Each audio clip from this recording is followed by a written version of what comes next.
following is a special marine warning from the National Weather Service. The National Weather Service in Chicago has issued a special marine warning for nearshore waters from Winthrop Harbor to Calumet Harbor, open waters from Winthrop Harbor to Michigan City out to Mid-Lake, until 8 p.m.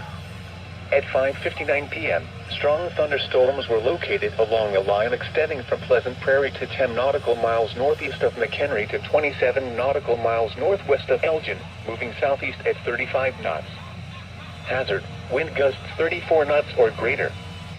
Source: radar. Impact: small craft could be damaged and briefly higher winds and suddenly higher waves. Locations impacted include Harrison Beaver Crib, Burnham Harbor, Wilmette Harbor, Jackson Park Harbor, 31st Street Harbor, Monroe Harbor, Belmont Harbor, 59th Street Marina, Winthrop Harbor, Montrose Harbor, Diversey Harbor, and Waukegan Harbor. Move to safe harbor until hazardous weather passes.